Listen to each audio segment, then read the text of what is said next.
Durablement Vôtre, l'entretien quotidien avec des femmes et des hommes de Lorraine et d'ailleurs, engagés dans une démarche de développement durable dans la sphère écologique, économique ou sociale. Lorsque parfois leur action se situe à l'intersection des trois sphères, elle ou il nous ouvre alors la voie d'un autre monde possible, vivant, viable et vivable. Durablement Vôtre, en partenariat avec les radios associatives de Lorraine.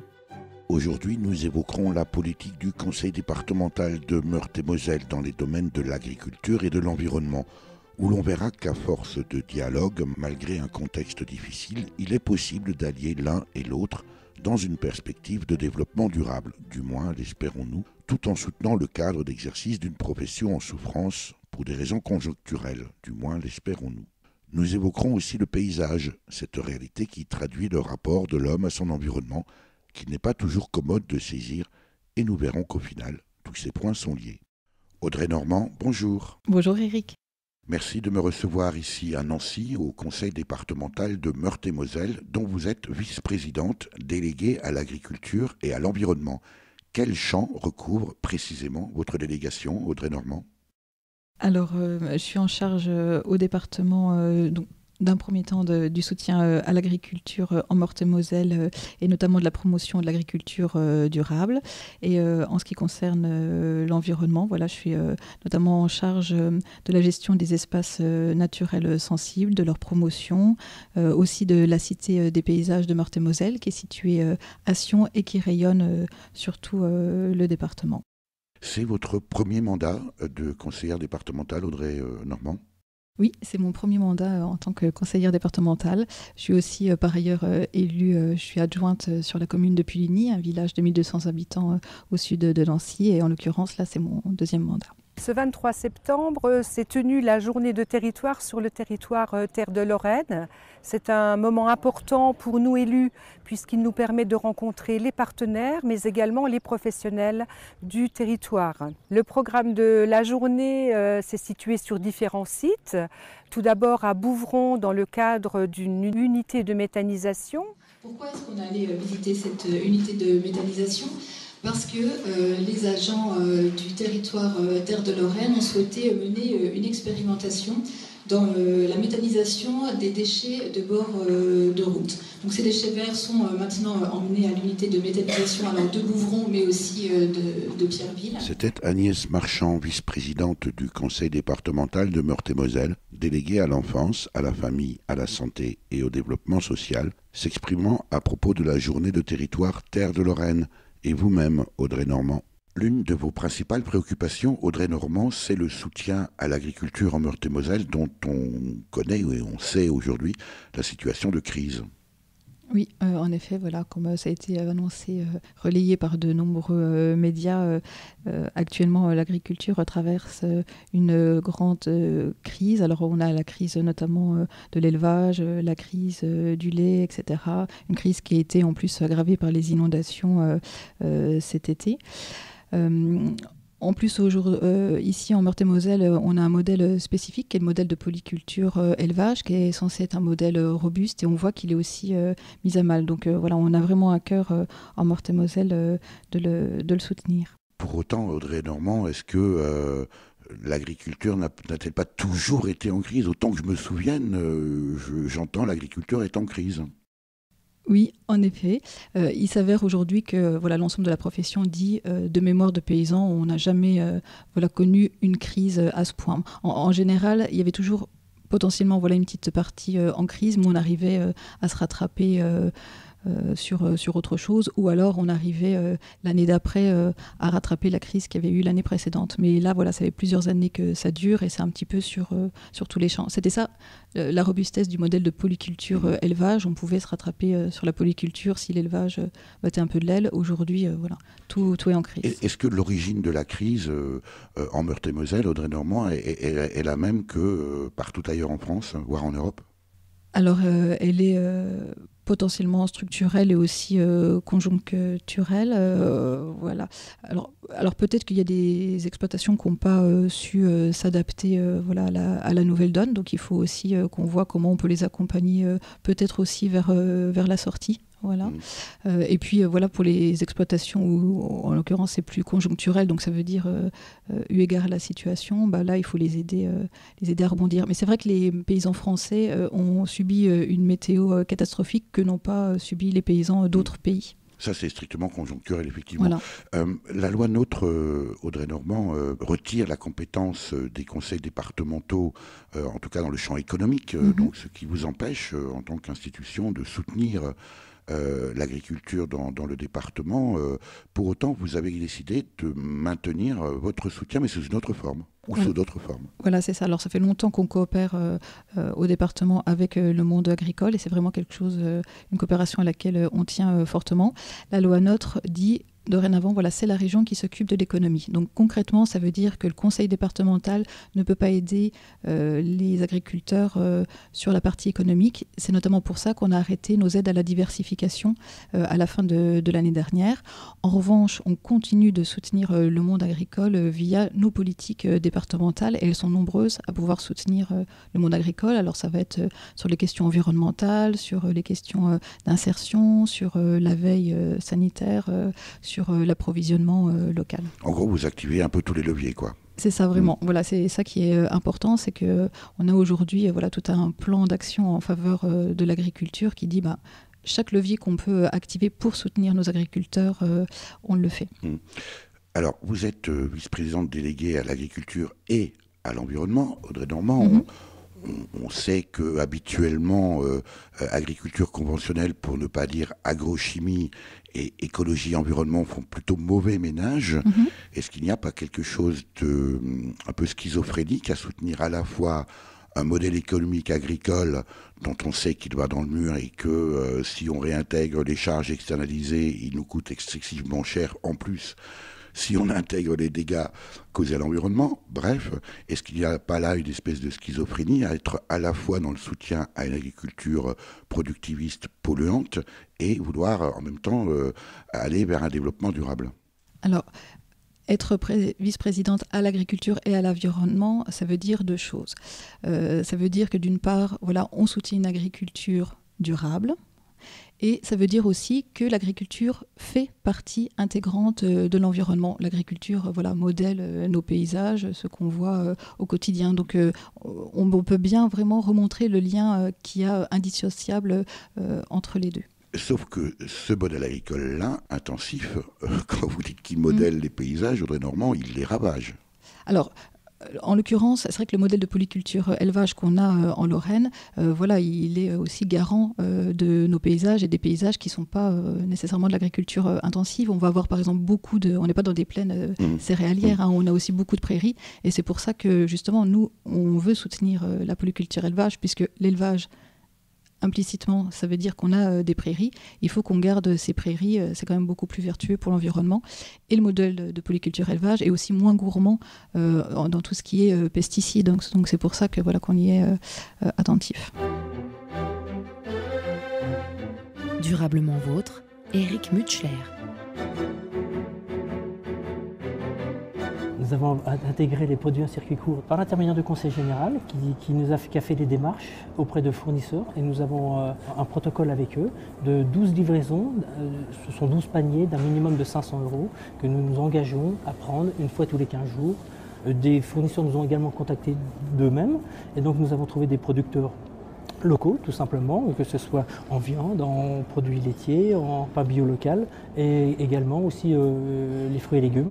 On produit en respect des saisons des légumes on essaie de qualité, sans produits chimiques, sans traitement fongicide, sans désherbants, essentiellement avec de l'huile de coude, une bonne équipe et puis un petit peu de technicité.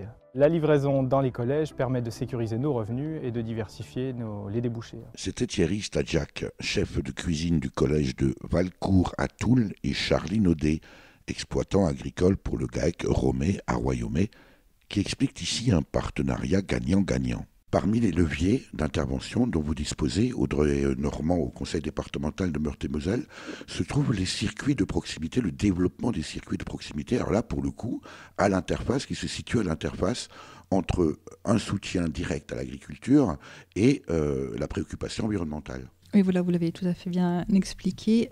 La question des circuits de proximité et de l'approvisionnement local, alors c'est une aventure justement passionnante parce qu'elle réunit à la fois soutien aux agriculteurs et préservation de l'environnement, puisqu'il y a moins de transport, mais aussi c'est une opération qui associe tout le monde, les enfants, les particuliers, enfin les consommateurs se sentent concernés, le milieu politique, le milieu agricole, les transformateurs, les industriels, donc c'est un chouette projet. Vous distinguez néanmoins ce qu'on appelle habituellement les circuits courts des circuits de proximité. Oui, voilà, c'est ça. C'est vrai qu'on a souvent tendance à dire circuit court. Nous, ce qu'on cherche, c'est vraiment le circuit de proximité, l'approvisionnement local. Parce que dans l'absolu, circuit court, ça pourrait vouloir dire directement de l'Argentine à l'assiette des enfants dans les cantines. Alors, vous évoquez l'Argentine, Audrey Normand. En même temps, on pourrait se dire le local ne suffit pas. Parce qu'on peut très bien élever, des porcs ici en Meurthe-et-Moselle, mais en les nourrissant avec des aliments qui viennent peut-être, pourquoi pas d'Argentine. Oui, alors ça c'est toujours la complexité de l'affaire. Donc on va d'abord essayer de procéder étape par étape. D'abord l'approvisionnement local, et puis on essaye de faire en sorte que cet approvisionnement local il soit le plus vertueux possible. L'avantage c'est que quand on a un paysan local, on peut aller le rencontrer, on sait comment il nourrit ces animaux. Est-ce que la situation de crise que vous évoquiez à l'instant, Audrey Normand, n'est pas aussi un peu le résultat d'une pratique agricole qui ne se préoccupait pas beaucoup, il faut bien le dire jusqu'à présent, de cet approvisionnement local, qui était surtout préoccupé par des exportations, en tout cas pour les plus importants d'entre eux. Est-ce qu'il n'y a pas aussi un véritable changement de paradigme qui doit s'opérer, et comment réagit la profession agricole ici en Meurthe-et-Moselle à l'égard de votre discours, somme toute novateur? Oui, alors c'est vrai que dans la crise actuelle et dans nos modes de consommation, on est tous un peu responsables. Les agriculteurs le sont, les industriels aussi, mais nous aussi, en tant que consommateurs, bien sûr. Et c'est vrai qu'il y a une vraie prise de conscience, pour le coup, collective. De la part des consommateurs, on entend que on souhaite de plus en plus s'approvisionner localement. Les producteurs, eux aussi, se rendent compte que ils font plus de marge quand ils vendent en local que via des grosses structures. Donc c'est vraiment quelque chose qui est fédérateur. Qui maîtrisent aussi leur filière. Voilà, c'est ça. C'est vraiment fédérateur, et je pense que c'est vraiment une des clés de l'issue de la crise, en tout cas que ça peut participer à sortir les agriculteurs de ça. Alors, on parle beaucoup actuellement de l'explosion de la bio, aussi bien du point de vue des consommateurs que des surfaces agricoles. Ça reste quand même malheureusement très marginal en termes de pourcentage. Ça, même si on double 1%, ça ne fait toujours que 2%. Comment voyez-vous l'avenir, Audrey Normand, de l'agriculture en Meurthe-et-Moselle? Est-ce qu'on s'oriente vers une véritable transition? Est-ce qu'on peut-on imaginer une agriculture bio en Meurthe-et-Moselle, un peu à l'instar de ce que font d'autres pays à l'échelle d'un État entier, comme les pays nordiques? Ah oui, alors je pense sincèrement, alors peut-être pas de l'agriculture biologique, je vais dire pure et dure, mais au moins l'agroécologie, ça c'est clair. C'est quoi une agriculture biologique pure et dure? Alors c'est une agriculture qui répond au cahier des charges de la bio, mais en tout cas on va nécessairement vers une agroécologie qui est portée par le ministère de l'Agriculture. C'est clairement vers ça qu'on va. Pour autant, ce n'est pas tout à fait le discours que l'on entend dans les médias. Est-ce qu'il y a, vous semblez avoir de bonnes relations plutôt avec la profession agricole, et ça va plutôt dans le bon sens. Et pourtant, quand les agriculteurs qu'on va qualifier de conventionnels s'expriment, c'est en général assez violent. Alors, c'est vrai qu'on aime bien relayer les choses plus médiatiques, plus sulfureuses. Moi, ce que je constate tous les jours sur le terrain, c'est que les agriculteurs sont vraiment en train de faire leur révolution intellectuelle. Le discours de la Chambre d'agriculture, et même, ça peut surprendre, de la FDSEA, va vraiment dans le sens d'une agriculture plus vertueuse, tout en ayant aussi en considération des données économiques. Vous pensez qu'il ne faut donc pas désespérer de l'évolution de la FDSEA ? Franchement, je suis même plutôt optimiste. On travaille concrètement beaucoup aussi avec eux, par exemple sur les questions de Natura 2000. Ils nous accompagnent régulièrement, ils sont présents. Donc oui, je suis vraiment optimiste sur cette issue. Le conseil départemental de Meurthe-et-Moselle, Audrey Normand, gère en régie directe 46 restaurants de Collège et Meurthe-et-Moselle. C'est un moyen pour vous, là aussi, de soutenir, j'allais dire presque indirectement, la profession agricole ? Oui, alors c'est un vrai moyen de les soutenir très concret. Chaque année, on dépense 4 millions d'euros d'achat de denrées alimentaires pour 46 de nos collèges. Et donc, on s'est engagé là à atteindre le plus vite possible 20% d'approvisionnement local. Donc, ça veut dire que c'est potentiellement 800 000 euros chaque année qui peuvent revenir aux agriculteurs de notre territoire. On s'imagine mal que ça représente quand même 2 millions de repas par an. Oui, c'est vraiment considérable et on ne s'arrête pas. Alors ça, c'est notre potentiel pour les collèges, mais on ne s'arrête pas là parce qu'on va promouvoir aussi l'approvisionnement local dans les maisons de retraite, dans les différents relais pour les enfants, dans les collectivités, dans les communes, etc. On vous souhaite tout le bonheur du monde et que quelqu'un vous tende la main, que votre chemin évite les bombes, qu'il mène vers de calmes jardins.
Choisir quelle sera votre voie et où celle-ci vous emmènera. J'espère juste que vous prendrez le temps de profiter de chaque instant. On vous souhaite tout le bonheur du monde et que quelqu'un vous tende la main, que votre chemin évite les bombes, qu'il mène vers de calmes jardins. On vous souhaite tout le bonheur du monde pour aujourd'hui comme pour demain, que votre soleil éclaircisse l'ombre, qu'il brille d'amour au quotidien. Tout le bonheur du monde, tout le bonheur du monde. Je sais pas quel monde on vous laissera. Durablement vôtre, Éric Mutschler. C'était Erza, Esteban, Gabriel, Gloria et Nilusi qui ensemble constituent le groupe Les Kids United, formé en 2015 pour une campagne UNICEF, avec cette reprise de Sinsemilia, Tout le bonheur du monde, extrait de l'album Debout, les yeux ouverts, sorti en 2004. Audrey Normand, vice-présidente déléguée à l'agriculture et à l'environnement au conseil départemental de Meurthe-et-Moselle, vous évoquiez plus tôt dans notre entretien cette mise en perspective entre l'agriculture et les préoccupations environnementales, avec évidemment un impact, alors là pour le coup concret, sur les paysages qui sont un concept assez particulier et assez délicat à manier, avec là aussi la création d'une institution pour le coup singulière, la Cité des paysages sur la colline de Sion. En fait, les paysages, c'est quelque chose de plutôt simple. Ça veut dire que c'est voilà, tout notre environnement et surtout, ça comprend l'homme dans cet environnement. Donc voilà, c'est ça la signification pour nous de paysage. Donc on a ouvert en juin, il y a un peu plus d'un an maintenant, la Cité des paysages de Meurthe-et-Moselle sur le site de la colline de Sion. Donc c'est un site qui se prête justement complètement à la mise en place voilà, de cette cité, puisqu'on a une vue sur le paysage à 360 degrés. Donc la Cité des paysages, c'est un établissement qui va proposer des expositions, des animations, des conférences. C'est aussi voilà, un lieu de recherche, d'expérimentation scientifique. qui va aussi rayonner sur l'ensemble du territoire de Meurthe-et-Moselle. On propose environ 180 animations par an sur toute la Meurthe-et-Moselle. 90 sont faites à la Cité des Paysages et il y en a 90 autres sur l'ensemble du territoire. Donc elle irradie vraiment le département. Et puis c'est un établissement qui a 3 cibles. Le grand public et particulièrement les enfants et leurs familles. En deuxième cible, les publics scolaires et les étudiants chercheurs. Et enfin, qui a pour cible les professionnels, les universitaires, les acteurs de l'aménagement et de l'environnement de manière générale. C'est risqué en même temps, Audrey Normand, de travailler sur les paysages parce que est-ce qu'on n'a pas le sentiment des fois d'être complètement désœuvré à l'égard du paysage? On sait que le paysage est traduit en fait la relation que l'on entretient avec son environnement direct. C'est un effet miroir. Et pour autant, est-ce qu'on peut avoir le sentiment de maîtriser quoi que ce soit? Est-ce qu'on ne subit pas plus le paysage qu'on est capable de l'utiliser, le maintenir, éventuellement l'embellir?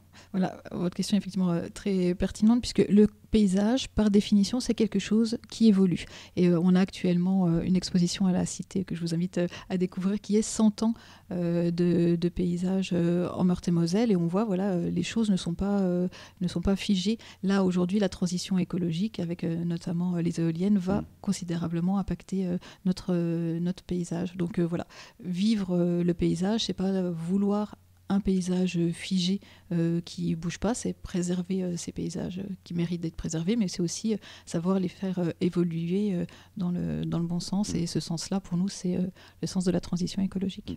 Est-ce que le risque de ce discours, Audrey Normand, c'est pas un peu de revenir à ce que disait feu François Terrasson, chercheur au Muséum d'histoire naturelle de Paris, décédé il y a quelques années, qui avait coutume de dire qu'en France, on est pour la destruction de la nature avec des réserves.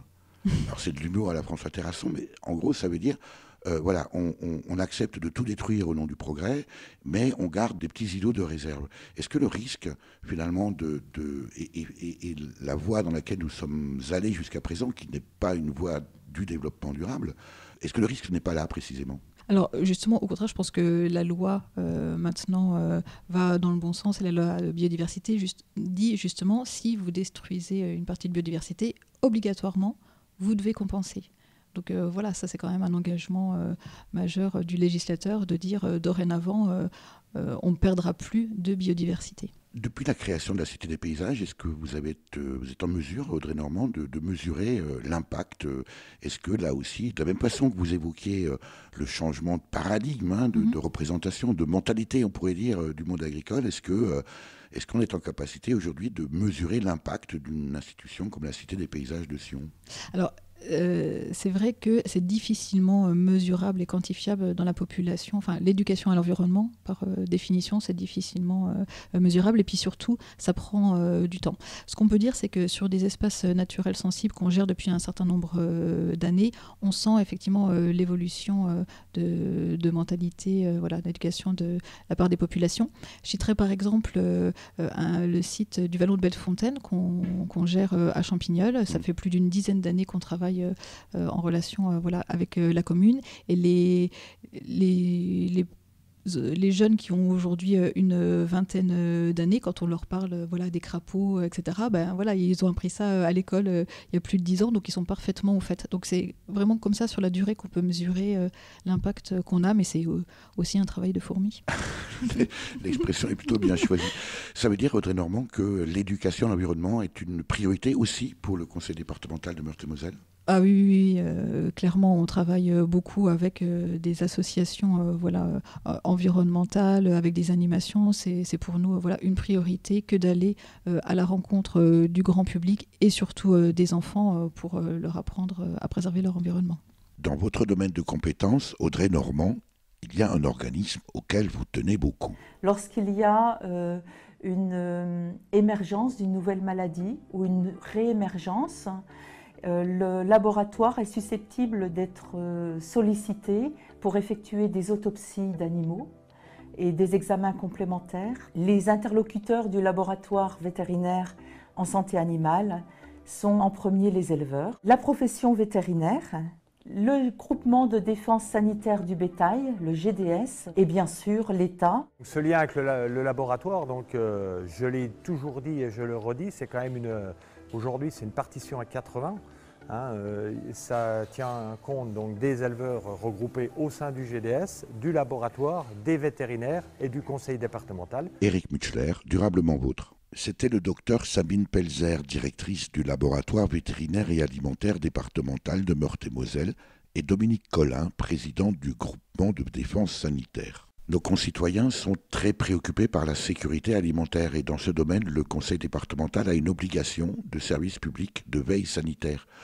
Le conseil départemental de Meurthe-et-Moselle, dont vous êtes vice-présidente, déléguée à l'agriculture et à l'environnement, a choisi, contrairement à d'autres départements, de maintenir le laboratoire vétérinaire dans son giron.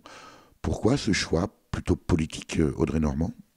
Alors effectivement, comme vous l'avez dit, on a une mission de service public à travers la veille sanitaire. Et comme tout service public, ça veut dire que ce n'est pas rentable. Donc on pourrait avoir la tentation de se dire, on confie ces analyses au privé. Le conseil départemental a fait le choix de D'autres maintenir... départements ont fait ce choix-là. D'autres départements, soit en délégation de service public, soit ont confié ces analyses directement au privé. Nous, on considère ici que c'est notre devoir de gérer la veille sanitaire. Et puis aussi, c'est un vrai soutien à l'élevage, puisque le laboratoire vétérinaire départemental de Meurthe-et-Moselle a une double mission, d'une part en santé animale, d'autre part en sécurité alimentaire. En ce qui concerne la santé animale, ça veut dire qu'on va faire des analyses sur des troupeaux d'élevage qui nous sont confiés par exemple par les agriculteurs ou par les vétérinaires. Et on va faire aussi des analyses sur les animaux sauvages qui sont retrouvés morts dans la nature ou qui sont transmis par les chasseurs. En ce qui concerne la veille sanitaire, on va par exemple surveiller la progression de ce qu'on appelle la fièvre catarrhalovine, la grippe aviaire, le SB.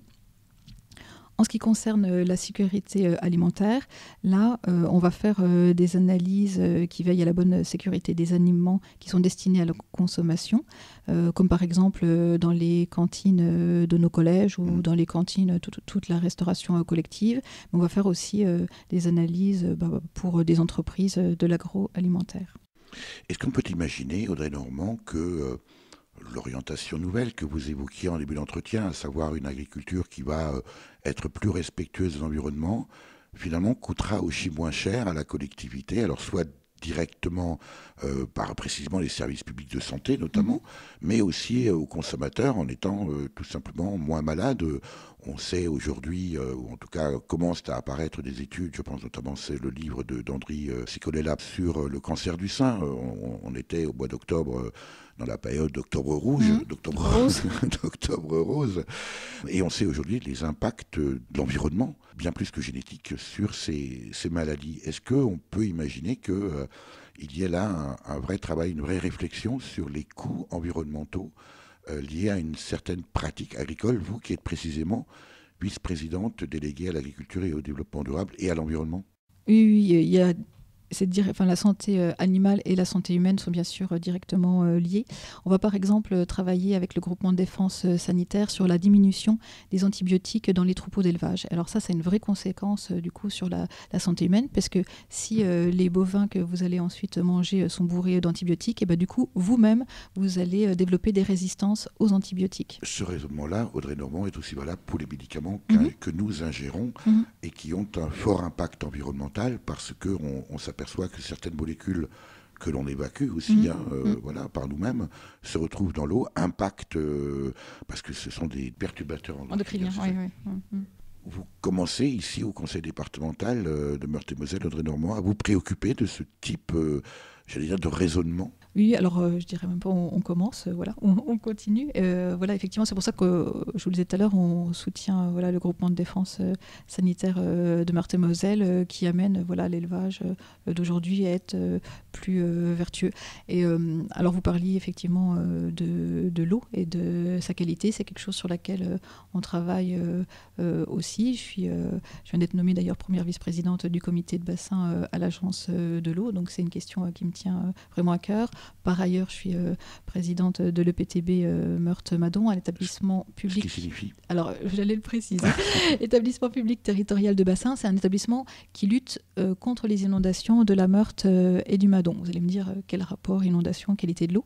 Alors, l'EPTB, donc, c'est la lutte contre les inondations, mais ça va être aussi une partie de la reconquête des milieux. Dans les travaux qu'on va faire pour lutter contre les inondations, on va aussi se préoccuper de ce qu'on appelle la reconquête des milieux, comment on fait pour que la rivière fasse mieux son travail en restaurant notamment ce qu'on appelle les continuités écologiques. C'est-à-dire que voilà, quand il y a des obstacles pour que les poissons et les sédiments passent sur les cours d'eau, on va faire en sorte qu'il n'y ait plus ces obstacles. Concrètement, ça veut dire que voilà, une rivière où il n'y a plus d'obstacles, où les sédiments, où les poissons passent correctement, ça fait plus son travail de dépollution.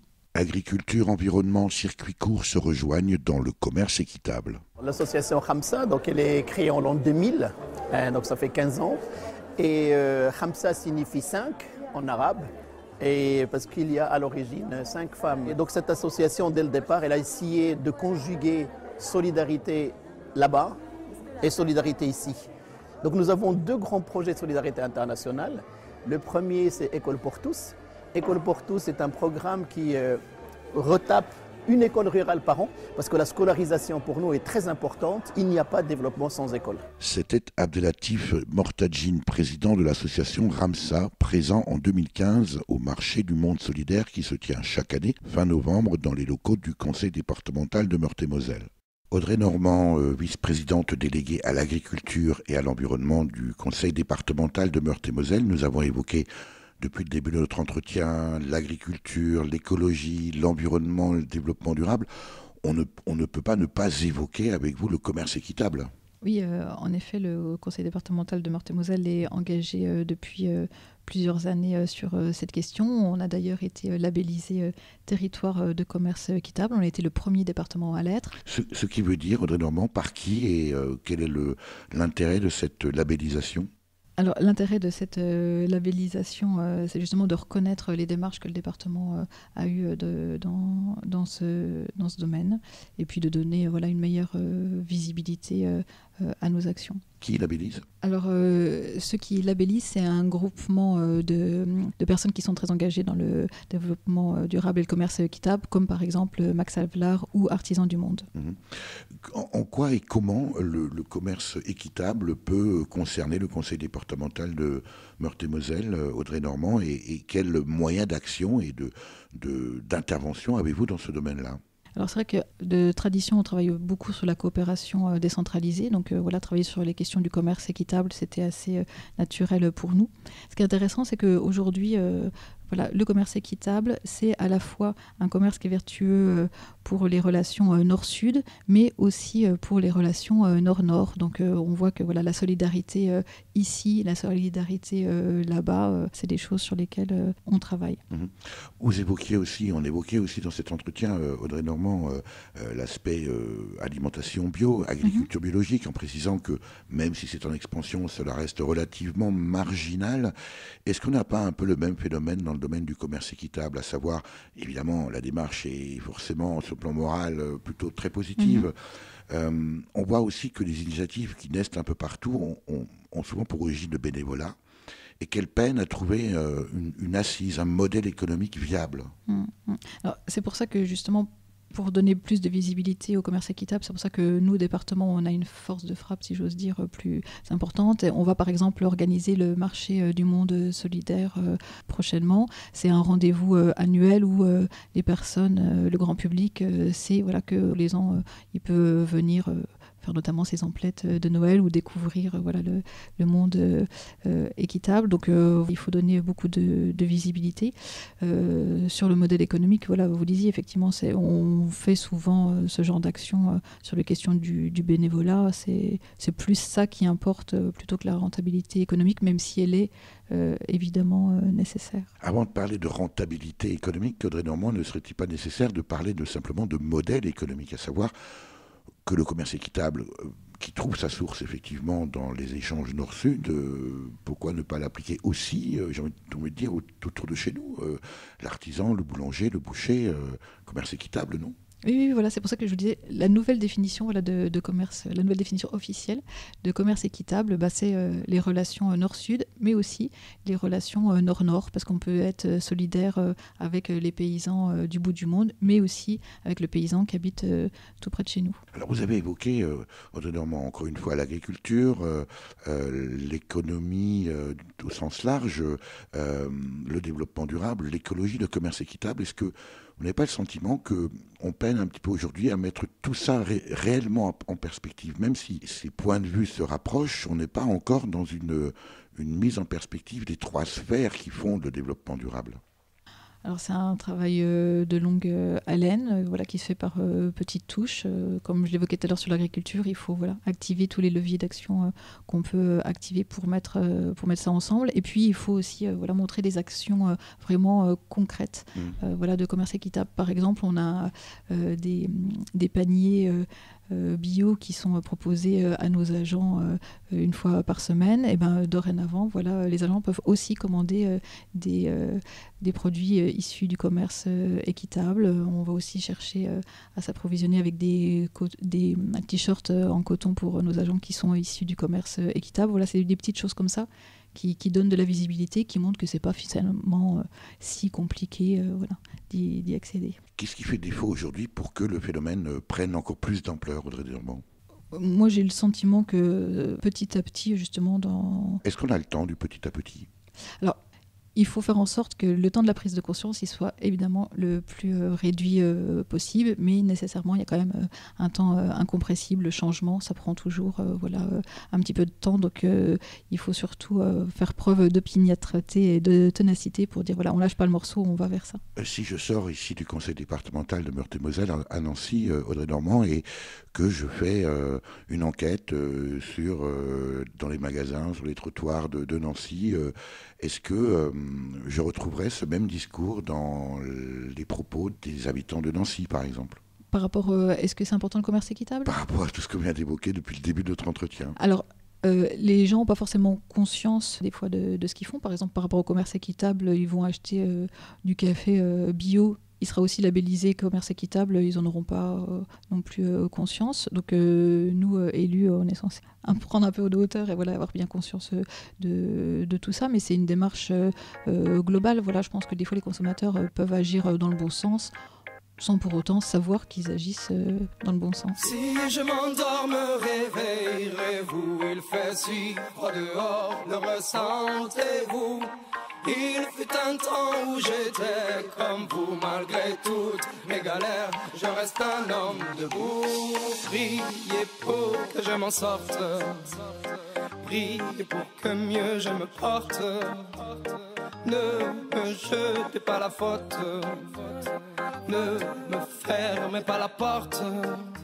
Oui, je vis de jour en jour, squat en squat, un troubadour. Si je chante, c'est pour qu'on me regarde, ne serait-ce qu'un petit bonjour. Je vous vois passer quand je suis assis, vous êtes debout pressé, j'apprécie. Un petit regard, un petit sourire, me prennent le temps, ne font que courir. Si je m'endors, me réveillerez-vous? Il fait si froid dehors, le restantez-vous? Il fut un temps où j'étais comme vous, malgré toutes mes galères, je reste un homme.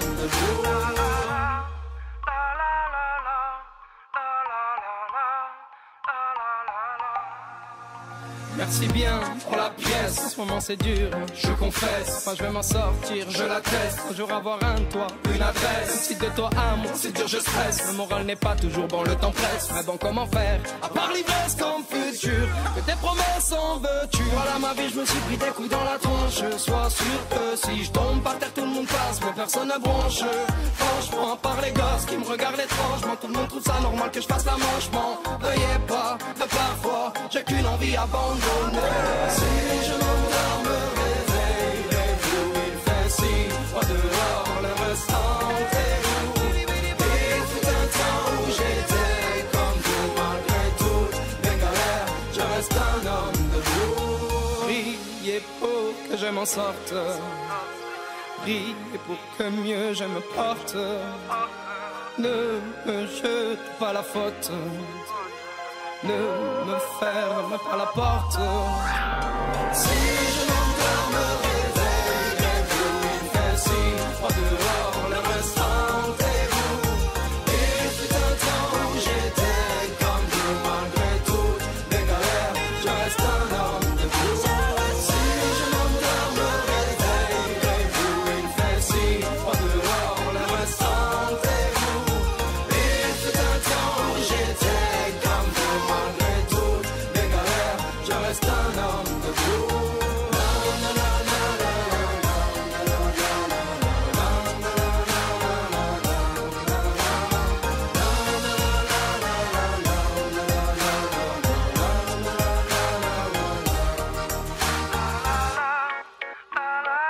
Éric Mutschler, Durablement Vôtre.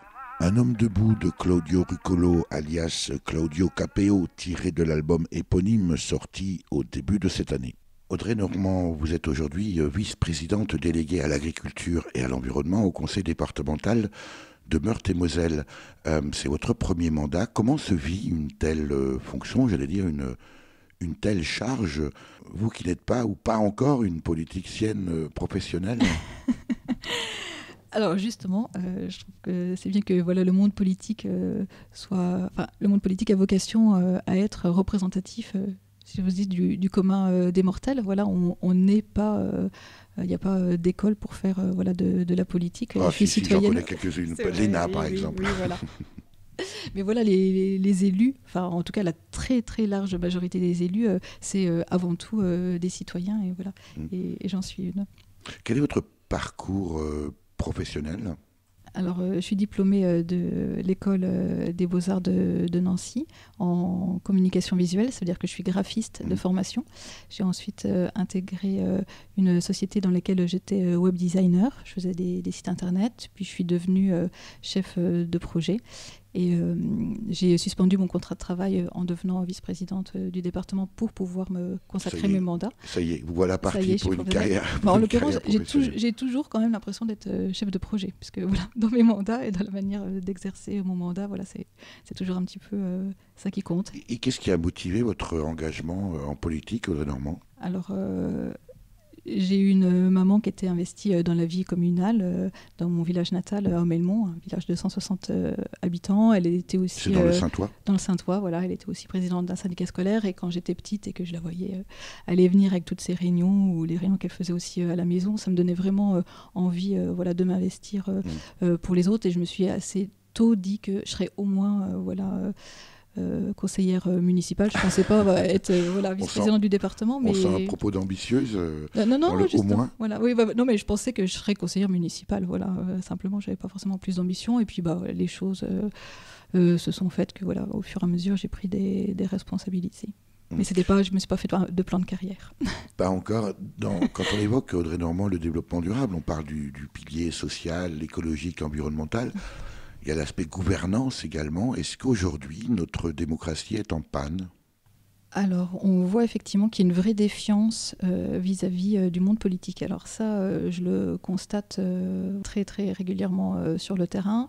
En même temps, ce qui est paradoxal, c'est que conjointement à ça, voilà, je sillonne, je ne vais pas dire le département tous les jours, mais voilà, assez régulièrement. Donc, je constate aussi que sur le terrain, il y a beaucoup d'élus, enfin la très grande majorité évidemment, sont engagés au service de l'intérêt général et des citoyens, des présidents d'associations, des personnes bénévoles, etc. Donc on a plein de raisons d'être optimiste, et pourtant, dans l'imaginaire des gens, voilà, il y a une vraie déprime collective ambiante actuellement, qui, à mon avis, est franchement pas objective. Est-ce que la faute ne relève pas précisément de ce carriérisme politique?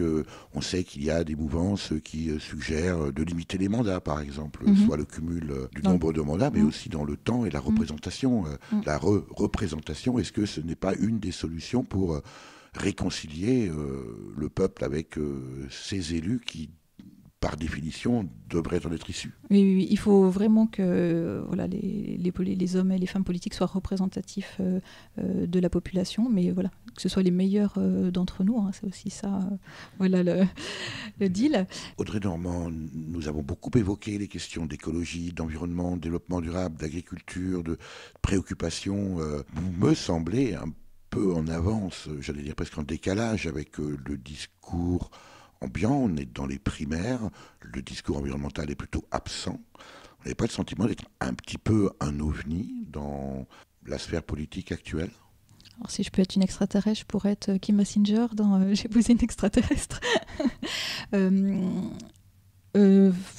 Au niveau du département, ça fait vraiment beaucoup d'années qu'on est engagé sur les questions du développement durable. Donc, en l'occurrence, j'ai l'impression d'être complètement à ma place ici au département sur ces questions-là. L'invité de Durablement Vôtre, coup de gueule ou coup de cœur? Audrey Normand, présidente du conseil départemental de Meurthe-et-Moselle, déléguée à l'agriculture et à l'environnement, c'est le moment de votre choix. On écoute. On part du constat qu'au XXe siècle, il y a une véritable protection sociale qui s'est développée par l'assistance, par l'assurance, qui a abouti à une vraie politique d'universalisation de la protection sociale qui protège tout le monde. Et l'enjeu, c'est de continuer, à mon avis, dans cette lignée progressiste. Et le problème, c'est qu'aujourd'hui, on voit dans l'opinion, dans la presse, dans les discours politiques, un certain nombre de signaux extrêmement inquiétants de régression. Alors on a de fait une régression sur contexte économique qui est extrêmement difficile, mais qui est aussi une forme de régression politique qu'on voit dans le développement des discours xénophobes ou anti-assistanat. C'était l'historienne de la pauvreté Axelle Brodiès-Dolino, chargée de recherche au CNRS et directrice adjointe de la revue Le Mouvement Social, fondée par Jean Métron en 1960. Alors, Audrey Normand, coup de cœur ou coup de gueule ? Alors, comme disait Oscar Wilde, choisir c'est renoncer, donc j'ai pas choisi, c'est un peu les deux. Je voudrais parler de... Si j'osais, je dirais que c'est une réponse de Normande, mais je ne vais pas la faire. Elle est facile. Je reconnais. Donc, j'aurais parlé de l'accueil des migrants en Moselle-Badon, donc c'est... un coup de cœur parce que vous savez qu'en Meurthe-et-Moselle, on va accueillir une centaine de migrants sur le territoire et la communauté commune Moselle-et-Madon va accueillir une soixantaine d'entre eux sur l'ancien site de l'INRS qui est situé sur Pont-Saint-Vincent, 9 maisons. Et donc c'est un vrai coup de cœur parce que les 19 maires de la communauté de communes ont accueilli cette nouvelle vraiment avec beaucoup de bienveillance et il y a eu un consensus unanime. Alors, on a évoqué jusqu'à présent, bien sûr, le développement durable avec vous, Audrey Normand. Est-ce qu'il y a un lien à faire entre la situation des migrants aujourd'hui dans le monde et la situation écologique planétaire ? Oui, alors là, ce n'est pas le cas des migrants qui viennent du Calaisis, qui sont plutôt là parce qu'ils sont réfugiés, parce que ils viennent parce que dans leur pays, c'est la guerre et qu'il y a une vraie menace de mort. Mais oui, le bouleversement climatique va entraîner des migrations de plus en plus importantes, eu égard au fait que, par exemple, il n'y aura plus d'eau dans certains pays, la sécheresse, etc., fait qu'on aura potentiellement de plus en plus de migrants dans nos pays d'Europe. Oui. Vous parlez d'unanimité des maires Moselle et Madon. La population, par rapport à ces questions-là, est beaucoup plus partagée. Alors, de manière générale, la population est partagée. Nous, ce qu'on a constaté concrètement sur le bassin de Moselle et Madon, c'est que pour l'instant, en tout cas, il n'y a pas vraiment de signes d'animosité. Alors, en même temps, 9 maisons a un passé aussi d'immigration, puisque avec l'usine, la sidérurgie qui était là, il y a un certain nombre de Portugais, d'Italiens qui sont venus. Et puis, il y a une vraie tradition humaniste dans cette ville, donc on accueille plutôt avec bienveillance. Au contraire, j'ai même eu des personnes qui m'ont contacté en me disant quand est-ce qu'ils arrivent, est-ce qu'on pourrait aller travailler avec eux, des associations et tout. Et comment vous expliquez la réaction sécuritaire de bon nombre de concitoyens à l'égard de cette question des migrants, de l'accueil des migrants ? Alors c'est toujours la peur de l'autre, la peur de l'étranger qu'on ne connaît pas. On a vraiment peur de tout et la meilleure réponse c'est de faire un petit peu connaissance et on voit que les gens qui travaillent avec les migrants, eux, ils n'ont pas peur parce qu'ils connaissent bien le sujet. En général, c'est plutôt... la peur, elle vient vraiment de la méconnaissance des autres et de la situation. Est-ce que, pour faire le parallèle avec le propos antérieur, Audrey Normand, et selon l'adage prévenir vaut mieux que guérir, on sait bien que, pour citer le philosophe, Pierre Perret, qui évoquait les gens qui venaient de leur plein gré vider les poubelles à Paris, là aussi, peut-être que la migration, et certainement que les migrations de peuples et de gens ne reposent pas sur le plein gré. Est-ce qu'il ne vaudrait pas mieux aussi agir en amont, à savoir faire en sorte que les gens aient sur place ce dont ils ont besoin ? Oui, dans tous les cas, il vaut mieux effectivement prévenir que guérir. Là, en l'occurrence, voilà, les réfugiés qui arrivent, comme je le disais, c'est des réfugiés de pays en guerre. Donc voilà, on voit que c'est quand même beaucoup plus compliqué d'agir sur le terrain, même si on fait en sorte de le faire. En l'occurrence, l'immigration actuelle, voilà, du Calaisis, voilà, c'est des personnes qui ont perdu leur famille, leurs amis, qui sont complètement décimés. Et si tout à l'heure je disais que c'était à la fois un coup de cœur et un coup de gueule, c'est aussi un coup de gueule par rapport à la réaction de certains d'entre nous français, voilà, qui ont l'impression d'une invasion, alors que très concrètement la France voilà, accueille environ 10 000 Syriens, la Turquie en accueille 2 millions. Quand j'entends des gens me dire il faut d'abord qu'on s'occupe de nos pauvres, voilà, j'ai envie de leur dire les Turcs sont plus solidaires que nous. Je pense que voilà, il y a certainement plus de pauvres là-bas qu'ici. Est-ce qu'à un moment donné, Audrey Normand, vous n'allez pas vous sentir un peu à l'étroit dans les murs du conseil départemental de Meurthe-et-Moselle? Est-ce qu'on n'a pas envie, quand on est à ce type de poste d'observation comme vous, est-ce qu'on ne prend pas conscience de ses limites d'action, de son pouvoir d'action, et qu'on aimerait peut-être pouvoir agir davantage?